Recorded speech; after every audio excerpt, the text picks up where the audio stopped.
মাছরাঙা দেশের সংবাদে সবাইকে স্বাগত জানাচ্ছি আমি সুমাইয়া সাজ্জাদ। অন্যান্য অঞ্চলের খবরের সঙ্গে আজ থাকছে চট্টগ্রাম বিভাগের সংবাদ কর্ণফুলীর তীরে। শুরুতেই গার্ডিয়ান লাইফ ইন্স্যুরেন্স সংবাদ শিরোনাম।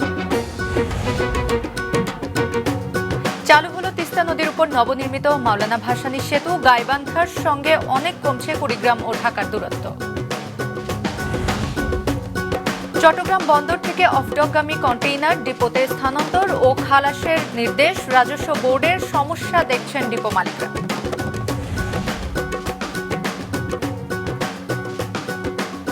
শুনছিলেন শিরোনাম, এবার বিস্তারিত। উদ্বোধন করা হলো গাইবান্ধার সুন্দরগঞ্জে তিস্তা নদীর উপর প্রায় ১.৫ কিলোমিটার দৈর্ঘ্যের মাওলানা ভাসানী সেতু। এতে কুড়িগ্রামের বিভিন্ন এলাকার সাথে দেশের বেশ কয়েকটি জায়গার পথ কমে আসবে। গাইবান্ধা জেলা রিপোর্টার সিদ্দিক আলম দয়ালের পাঠানো তথ্য ছবিতে ডেস্ক রিপোর্ট। দুপুরে উত্তরাঞ্চলের মানুষের বহুল প্রতীক্ষিত মাওলানা ভাসানী সেতুটি উদ্বোধন করেন স্থানীয় সরকার পল্লী উন্নয়ন ও সমবায় মন্ত্রণালয়ের উপদেষ্টা। এর মাধ্যমে সুন্দরগঞ্জ উপজেলার পাঁচপীর বাজারের সঙ্গে কুড়িগ্রামের চিলমারী উপজেলা সদরের সড়ক যোগাযোগ তৈরি হলো। এই রুটটা ঢাকা যাওয়ার পথে অনেক সুবিধা হবে মানুষের। এই তিস্তা সেতুর উদ্বোধন উপলক্ষে আজকে আমাদের মনে হচ্ছে যে আজকে একটা ঈদের দিন আমাদের। এর ফলে গাইবান্ধার সঙ্গে কুড়িগ্রামের দূরত্ব কমেছে ৪০ থেকে ৬০ কিলোমিটার। ঢাকার সঙ্গে চিলমারির দূরত্ব কমেছে ১৩৫ কিলোমিটার। এতে খুশি ওই এলাকার সাধারণ মানুষ। আগে আমরা কুড়িগ্রাম গেলে ওদিকে প্রায় ১০০ কিলোমিটার ঘুরে আমরা ওখানে ওই পাশে যাইতাম। এখন আমাদের পাশে ৮-১০ কিলোমিটারের ভিতরে আমরা এদিক দিয়ে যাতায়াতের জন্য সুবিধা হলো আমাদের। ওই পারে যেতে পারি নাই, এখন ওই পারের মানুষ এই পারে আসতে পারবে, আমরাও পাশে যেতে পারবো, আমাদের অনেক উপকার হবে। সেতুটি চালু হওয়ায় স্বল্প সময় ও স্বল্প খরচে শিল্প ও কৃষিজাত পণ্য পৌঁছে যাবে রাজধানী ঢাকা সহ বিভিন্ন এলাকায়। স্থানীয়রা আশা করছেন এতে ওই অঞ্চলের শিক্ষা ব্যবস্থার উন্নয়ন ও প্রসার ঘটবে। ছোট ও মাঝারি কলকারখানা প্রতিষ্ঠার সুযোগ তৈরি হবে। এলাকার দরিদ্র জনগোষ্ঠীর জন্য স্বল্প ও দীর্ঘমেয়াদী কর্মসংস্থানের সুযোগ সৃষ্টি হবে পর্যটন খাতেও। কৃষি পণ্য সহজে পরিবহন করতে পারবে, যার কারণে এবং অত্র অঞ্চলের শিক্ষার্থীরাও এখন বিভিন্ন জায়গায় গিয়ে সহজে যেতে পারবে এবং বিভিন্ন বিশ্ববিদ্যালয় সহ বিভিন্ন শিক্ষা প্রতিষ্ঠানে তারা লেখাপড়া করতে পারবে। তিস্তা ব্রিজ দেখার জন্য মানুষ আসছে এবং এখানে একটা পর্যটনের মতন এলাকা হয়ে গেছে। এই তিস্তা ব্রিজ হওয়ার কারণে নদী ভাঙ্গন প্রধানত রোধ হয়েছে। নদী ভাঙ্গন রোধ হওয়ার কারণে তিস্তা পাড়ের মানুষগুলো যারা বিভিন্ন এখানে ছোটাছুটি করতো বা বিভিন্ন এখানে যাইতো, তারা আবার এখানে ব্যাক করছে, মানে ফিরে আসছে। বাংলাদেশ সরকার সৌদি ফান্ড ফর ডেভেলপমেন্ট এবং ওপেন ফান্ড ফর ইন্টারন্যাশনাল ডেভেলপমেন্টের অর্থায়নে ২০২১ সালে সেতুটির নির্মাণ কাজ শুরু হয়। ১,৪৯০ কিলোমিটার দৈর্ঘ্য ও ৯.৬ মিটার প্রস্থের ২ লেনের এই সেতু বানাতে খরচ হয়েছে ৯২৫ কোটি টাকা। হাসান মেহেদি, মাছরাঙা নিউজ ডেস্ক। এবার চট্টগ্রাম বিভাগের সংবাদ কর্ণফুলীর তীরে।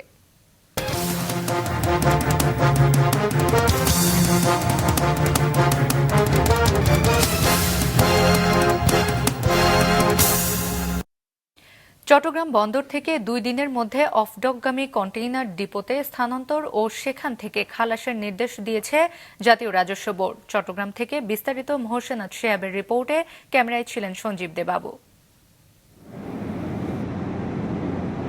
জাতীয় রাজস্ব বোর্ড এনবিআর চট্টগ্রাম বন্দর থেকে ইনল্যান্ড কন্টেইনার ডিপো বা অফডকগামী কন্টেইনারগুলো একই দিনে নির্ধারিত ডিপোতে সরানোর নির্দেশ দিয়েছে।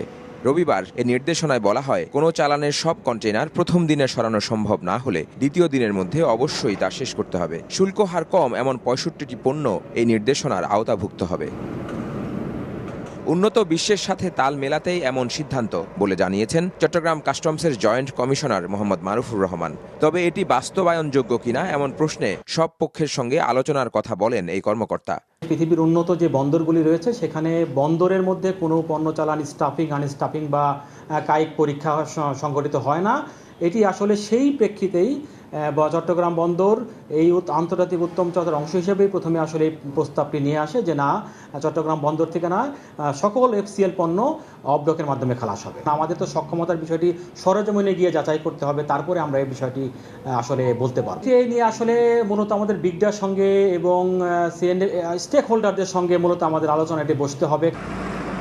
এ সিদ্ধান্তের ক্ষেত্রে বিশেষ পরিস্থিতি বা ধারণ ক্ষমতার সীমাবদ্ধতা থাকলে Chattogram custom house commissioner dual ডেলিভারির অনুমোদন দিতে পারবেন বলে জানায় এনবিআর। যদিও বাংলাদেশ ইনল্যান্ড কন্টেইনার ডিপো অ্যাসোসিয়েশনের মহাসচিব রুহুল আমিন শিকদার বলেন তারা 4 দিন সময় দেওয়ার আবেদন করার কথা ভাবছেন। কাস্টম দ্বারা পরিচালিত স্ক্যানিংগুলো নষ্ট থাকে, আউট অফ অর্ডার থাকে, এই জন্য স্ক্যানিংয়েও আমাদের অনেক সময় ক্ষেপণ হয়। সুতরাং আমরা মনে করি সার্বিক পরিস্থিতি যদি উন্নতি হয় তাহলে 2 দিনের মধ্যে আনা সম্ভব, আর সার্বিক পরিস্থিতির উন্নতি না হওয়া পর্যন্ত আমরা এনবিআরকে হয়তো একটা প্রস্তাবনা দেব, সেটা হচ্ছে যে যেহেতু চট্টগ্রাম বন্দরে 4 দিন ফ্রি টাইম দেওয়া হয়, সুতরাং 4 দিনের মধ্যে যাতে আমাদেরকে আমদানি পণ্যবাহী কন্টেইনারগুলো ডিপোতে নেওয়ার সুযোগ দেওয়া হয়। এ নির্দেশনা আইসিডিগামী কন্টেইনারের চাপ কমিয়ে বন্দরের কার্যক্রম নির্বিঘ্ন রাখবে, আশা চট্টগ্রাম বন্দর সচিবের। আইসিডিগামী কন্টেইনার আমাদের কিছু জমে গেছে, বিশেষ করে আইসিডির রেলের লোকোমোটিভের অভাব, ওরা প্রতিদিন পর্যাপ্ত পরিমাণে কন্টেইনার ক্যারি করতে পারছে না, যে কারণে কন্টেইনার কিছু জমে আছে। এবং আমাদের অকশনগামী প্রায় 10,000 টিউস কন্টেইনার, এই 10 থেকে 12,000 কন্টেইনার আমাদের চলে গেলে আমাদের অবস্থা আরও অনেক বেশি ইজি হবে।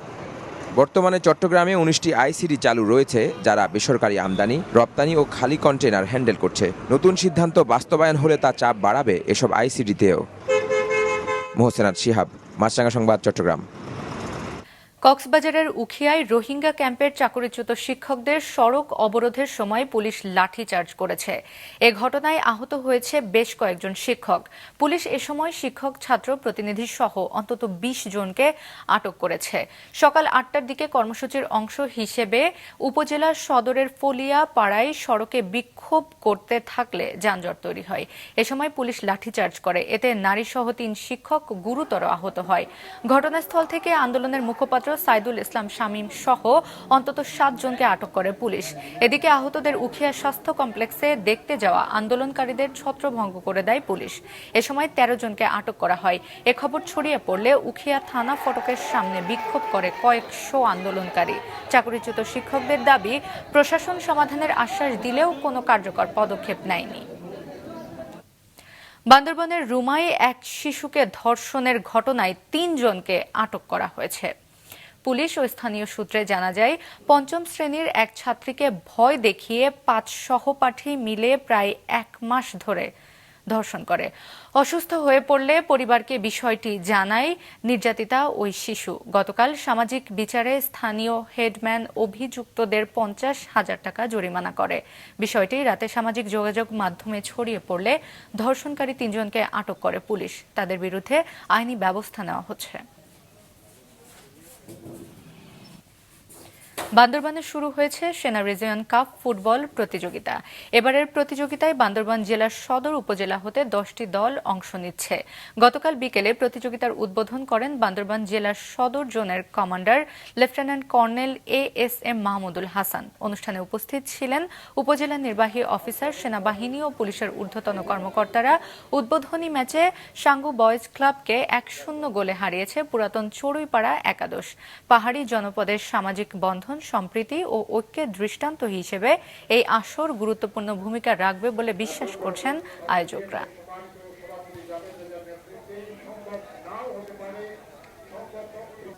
বৃষ্টিপাত আর অস্বাভাবিক জোয়ারের পানিতে প্রায় 2 মাস ধরে পানিতে তলিয়ে থাকায় নোয়াখালীর 7 উপজেলার বেশিরভাগ এলাকার রাস্তাঘাট চলাচলের অনুপযোগী হয়ে গেছে। নোয়াখালী জেলার রিপোর্টার মিজানুর রহমান রিয়াদের পাঠানো তথ্য চিত্রে ডেস্ক রিপোর্ট। চলতি বছর জুলাই আগস্টে অতি ভারী বৃষ্টিপাত ও সাগরে অস্বাভাবিক জোয়ারে প্লাবিত হয় হাতিয়ার বিভিন্ন এলাকা।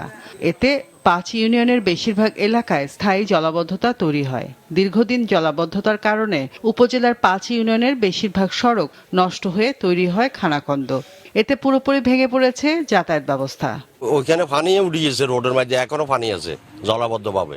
এই এলাকার সব মানুষ কষ্ট করতে আছে। আমাদের তো কোনো এরকমের কোনো চেয়ারম্যান মেম্বার, কোনো সরকারের কোনো কেউ থেকে হইতেছে না এই রাস্তাগুলো। টিনু সব তো কোনোদিন দেখেন না। একবার ঢুকলে কলিজা গুদা ব্যথ হয়ে যায়, তারপর গাড়ির এক্সারসাইজ নষ্ট হয়ে যায় আর যুক্ত মনসান আছে। ভোগান্তি কমাতে নিজ উদ্যোগে ভাঙা সড়কে ইটের খোয়া ফেললেও এখনো সরকারিভাবে কোনো ব্যবস্থা নেওয়া হয়নি বলে জানান স্থানীয়রা। এলাকার মানুষজন স্বতঃস্ফূর্তভাবে এখানে এসে আমাদের সাথে স্বেচ্ছাশ্রমের মাধ্যমে কাজগুলো আমাদেরকে সহজ করতেছেন। লাইনের সহযোগিতায় মোটামুটি কিছু ইটের কোনা টোনা ফালানে এখন কিছুটা কাদা পরিপূর্ণ হয়েছে। কিছু ইট দেওয়ার কারণে এখন মোটামুটি রিক্সা টিক্সা চলাচল করতে পারবে, মানুষ বাইসাইকেল দিয়ে চলাচল করতে পারবে, যাতায়াতে মোটামুটি সুবিধা হয়েছে। স্থানীয় সরকার ও প্রকৌশল অধিদপ্তরের উপজেলা প্রকৌশলী জানান দ্রুত তালিকা করে ব্যবস্থা নেওয়া হবে। আমাদের এই নিম্নচাপ এবং রিসেন্ট বর্ষার কারণে আমাদের প্রায় এই উপজেলাতে 33 কিলোমিটার বা তার অধিক রাস্তা ক্ষতিগ্রস্ত হয়েছে। সেজন্য আমরা ওই রাস্তাগুলোর লিস্ট অলরেডি আমাদের জেলা অফিসে পাঠাইছি। তো ঊর্ধ্বতন কর্তৃপক্ষের সাথে যোগাযোগ সাপেক্ষে জেলা অফিস ব্যবস্থা নেবে। দুর্যোগে বারবার ক্ষতিগ্রস্ত হওয়া সড়কগুলো টেকসই করে নির্মাণের দাবি স্থানীয়দের। মাছরাঙা, নিউজ ডেস্ক। দেশের বিভিন্ন বাজারে বেড়েছে পেঁয়াজ ও কাঁচামরিচের দাম। আমদানি অনুমতি বন্ধের খবরে একদিনের ব্যবধানে দিনাজপুরের হিলিতে আমদানিকৃত পেঁয়াজের দাম বেড়েছে কেজিতে 5 টাকা এবং বিক্রি হচ্ছে 50 টাকায়। মানিকগঞ্জে কেজিতে 20 টাকা বেড়ে মানভেদে কাঁচামরিচ বিক্রি হচ্ছে 260 টাকা থেকে 280 টাকা কেজি দরে। এদিকে চাঁপাইনবাবগঞ্জের সোনা মসজিদ স্থলবন্দর দিয়ে গতকাল 980 টন আমদানি করা পেঁয়াজ বন্দরে এসেছে। এতে 4 দিনের ব্যবধানে কেজিতে 20 থেকে 25 টাকা কমে পাইকারিতে পেঁয়াজ বিক্রি হচ্ছে 45 থেকে 50 টাকায়, আর খুচরা বিক্রি হচ্ছে 50 থেকে 55 টাকা দরে। গতকাল থেকে আমদানির অনুমতি বন্ধ করে দেওয়ায় ভারতে আটকা পড়েছে পেঁয়াজ বোঝাই শতাধিক ট্রাক। আমদানির অনুমতির দাবিতে সংবাদ সম্মেলন করেছেন ব্যবসায়ীরা। বেলা 11:30টায় হিলি স্থলবন্দরে আমদানি রপ্তানিকারক গ্রুপের পক্ষ থেকে সংগঠনটির কার্যালয়ের সংবাদ সম্মেলনে বলা হয়, অনেক আমদানিকারক আইপির জন্য আবেদন করেছেন এবং ভারতে পেঁয়াজ কিনে ট্রাকে লোড করে রেখেছেন বলে জানান। সংবাদ সম্মেলনে এসব আমদানিকারকদের অনুমতি দেওয়ার দাবি জানানো হয়। এদিকে শুল্ক জটিলতা কেটে যাওয়ায় দিনাজপুরের হিলি স্থলবন্দর দিয়ে বেড়েছে ভারত থেকে চালের আমদানি। গতকাল একদিনেই বন্দর দিয়ে 76টি ট্রাকে প্রায় 3,500 টন চাল আমদানি হয়েছে। চালের বাজারকে সহনশীল পর্যায়ে রাখতে সরকার সর্বোচ্চ চেষ্টা করছে বলে মন্তব্য করেছেন খাদ্য উপদেষ্টা আলী ইমাম মজুমদার। দুপুরে দিনাজপুর সার্কিট হাউস সম্মেলন কক্ষে রংপুর বিভাগীয় কমিশনার, সকল জেলা প্রশাসক, আঞ্চলিক খাদ্য নিয়ন্ত্রক রংপুর এবং জেলা খাদ্য নিয়ন্ত্রকগণের সাথে খাদ্য বান্ধব কর্মসূচির বিষয়ে মতবিনিময় শেষে সাংবাদিকদের প্রশ্নের উত্তরে তিনি এসব কথা বলেন। তিনি আরও জানান, এই কর্মসূচিতে প্রতি কেজি চালের জন্য সরকার 20 থেকে 25 টাকা ভর্তুকি দিচ্ছে। ভবিষ্যতেও যাতে চালের দাম সহনশীল পর্যায়ে থাকে সেজন্য বেসরকারি পর্যায়ে ব্যবসায়ীদের বিদেশ থেকে চাল আমদানির অনুমতি দেওয়া হয়েছে। দিনাজপুরের বিরামপুর ও যশোরের কেশবপুরে পৃথক সড়ক দুর্ঘটনায় 3 জনের মৃত্যু হয়েছে। দিনাজপুরের বিরামপুরে স্কুলে যাওয়ার পথে ট্রলি চাপায় আবরার রাকিব নামের 7 বছর বয়সী এক শিশুর মৃত্যু হয়েছে। সকালে উপজেলার আয়রা মোড় বাজার এলাকায় এই দুর্ঘটনা ঘটে। এদিকে যশোরের কেশবপুরে পৃথক 2টি সড়ক দুর্ঘটনায় নিহত হয়েছে 2 জন। দুপুরে যশোর চুকনগর মহাসড়কে জয়দেব সরকার নামে একজন এবং রাতে মধ্যকুল এলাকায় পথচারী আবুল কাশেম নিহত হয়। সরকারি মাধ্যমিক শিক্ষকদের নবম গ্রেড বাস্তবায়ন সহ 3 দফা দাবিতে সারা দেশে মানববন্ধন করেছে মাধ্যমিক সহকারী শিক্ষকেরা। কেন্দ্রীয় কর্মসূচির অংশ হিসেবে পাবনায় সরকারি মাধ্যমিক বিদ্যালয়ের সহকারী শিক্ষকদের নবম গ্রেডে উন্নতিকরণ, 4 স্তর পদ সোপান বাস্তবায়ন। সকালে পাবনা প্রেস ক্লাবের সামনে এ কর্মসূচি পালন করে তারা। একই দাবিতে ভোলা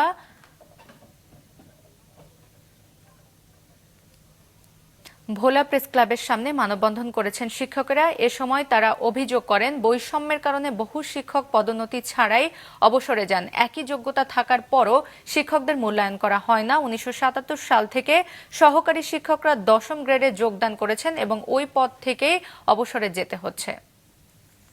মুন্সিগঞ্জ সদর উপজেলার শিলই ইউনিয়নের পূর্ব রাখেরকান্দি ৩ নম্বর ওয়ার্ড পদ্মা নদীর ভাঙনের হাত থেকে রক্ষার দাবিতে মানববন্ধন করেছে এলাকাবাসী। সকালে ভাঙন কবলিত নদীর তীরে মানববন্ধন করে তারা। মানববন্ধনে বক্তারা অভিযোগ করেন, দীর্ঘদিন ধরে ভাঙন চলমান থাকলেও প্রশাসনের পক্ষ থেকে কার্যকর পদক্ষেপ নেওয়া হয়নি। অবৈধ ও অপরিকল্পিত বালু উত্তোলনের ফলে নদীর তীর ভাঙন দেখা দিয়েছে। দ্রুত অবৈধ বালু উত্তোলনকারীদের বিরুদ্ধে ব্যবস্থা নেওয়ার দাবি জানান তারা। এরই মধ্যে পদ্মার ভাঙনে গ্রামটির প্রায় ৬০ থেকে ৭০টি ঘরবাড়ি নদীগর্ভে বিলীন হয়েছে। বর্তমানে ৩০০ থেকে ৪০০ পরিবার ভাঙন আতঙ্কে দিন কাটাচ্ছেন। ভোলার দৌলতখানে অনুষ্ঠিত হয়েছে মা সমাবেশ। গতকাল দুপুরে দৌলতখানের চরপাতা ইউনিয়নের লেজপাতা সরকারি প্রাথমিক বিদ্যালয় চত্বরে এ সমাবেশ অনুষ্ঠিত হয়। এতে বক্তারা মায়েদের স্বাস্থ্য উন্নয়ন বিষয়ক নানা পরামর্শ দেন। এ সময় বিনামূল্যে মায়েদের ডায়াবেটিস, হিমোগ্লোবিন, রক্তের গ্রুপ শনাক্তকরণ সহ নানা ধরনের স্বাস্থ্য পরীক্ষা করা হয়। সমাবেশে প্রায় ২০০ মা অংশ নিয়ে বিনামূল্যে চিকিৎসা সেবা গ্রহণ করেন। প্রখ্যাত ভাস্কর ও কিংবদন্তি শিল্পী অধ্যাপক হামিদুজ্জামান খানের বর্ণাঢ্য কর্মজীবন এবং দেশের শিল্প সংস্কৃতিতে তার অবদানের প্রতি শ্রদ্ধা জানাতে গাজীপুরের স্মরণ সভা ও দোয়া মাহফিল অনুষ্ঠিত হয়েছে। সকালে গাজীপুরের কড্ডা এলাকার সামিট গাজীপুর ৪৬৪ মেগাওয়াট বিদ্যুৎ কেন্দ্রে অবস্থিত হামিদুজ্জামান ভাস্কর্য পার্কে এ স্মরণ সভা ও দোয়া মাহফিল অনুষ্ঠিত হয়। পার্ক ঘুরে দেখার মাধ্যমে অনুষ্ঠানের সূচনা হয়। এ সময় দেশের শিল্প সংস্কৃতিতে হামিদুজ্জামানের অনবদ্য অবদান এবং নতুন প্রজন্মের শিল্পীদের উপর তার দীর্ঘস্থায়ী প্রভাব নিয়ে আলোচনা করেন বক্তারা। ২০১৯ সালে উদ্বোধনের পর থেকে এই পার্কে ৮৬টি ভাস্কর্য স্থাপন করেছেন হামিদুজ্জামান খান।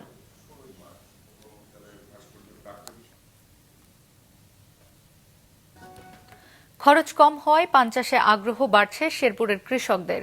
অন্যদিকে দিনাজপুরের হিলিতে পানের ফলন ভালো হলেও দাম না পাওয়ায় ক্ষতির মুখে পড়েছেন চাষিরা। জেলা রিপোর্টারদের পাঠানো তথ্য ছবিতে ডেস্ক রিপোর্ট। খরচ কম ও লাভজনক হওয়ায় শেরপুরে বাড়ছে পান চাষ। জেলা সদরের সূর্যদী, রৌহা, কামারিয়া সহ নকলা উপজেলার প্রায় ২০০০ পরিবার পান চাষের সাথে জড়িত। স্বল্প পুঁজিতে পান চাষে দীর্ঘমেয়াদী আয় হয়। সপ্তাহে ২ বার পান তুলে ১৫ থেকে ১৬,০০০ টাকা বিক্রি করা যায়, আর বছরে আয় হয় ১.৫ থেকে ২ লাখ টাকা। একটি পানের বরজ ১০ থেকে ১৫ বছর টিকে থাকে। আমার বাবা ১৫ শতক পানের বর পেয়ে গেছিল, এখন আমাদের ১৫ শতক পানের বর আছে। এই যাবত আর কি পানের বাজারটা একটু নরম, খুবই নরম। ৪-৫ মাস ধরে ৩০ টাকা বিরা আমরা পান ব্যস্ত আছি। এ জেলার উৎপাদিত পানের মান ভালো হওয়ায় এখান থেকে পান কিনে দেশের বিভিন্ন বাজারে বিক্রি করেন পাইকাররা। সপ্তাহে ৩ দিন বাজার বসে এবং অনেক দূর দূরান্ত থেকে পাইকারপত্র আসে এবং অনেক ভালো বেচা কিনে হয়।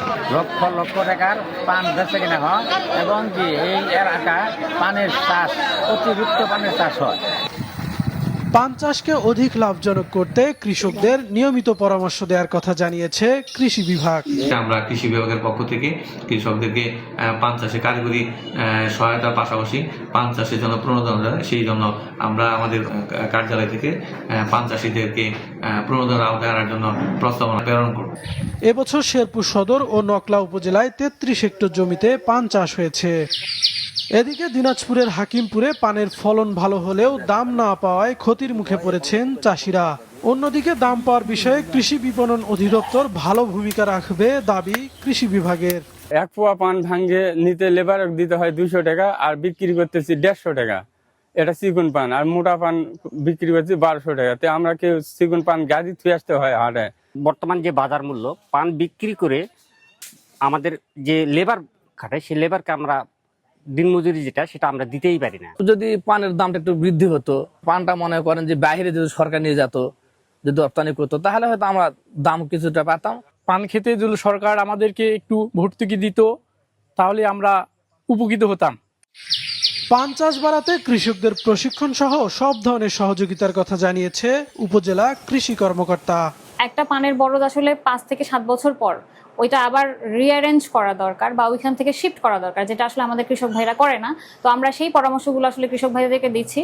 এবং দামের যে বিষয়টা, এটা আসলে আমাদের কৃষি বিপণন অধিদপ্তর তাদের যে বিষয়, তারা যদি আসলে সেই বিষয়গুলোতে আরো বেশি, যেমন তাদের আসলে উপজেলা পর্যায়ে কর্মকর্তা নেই, তবে আমি যতদূর জানি যে তাদের অর্গানাইজেশনের যে রিফরমেশনের যে বিষয়, সেটা হলে পারে হয়তো আমাদের কৃষক ভাইরা আরো বেশি উপকৃত হবে। এবছর হাকিমপুর উপজেলায় 40 হেক্টর জমিতে পান চাষ হয়েছে। কাউসার আহমেদ, মাছরাঙা, নিউজ ডেস্ক।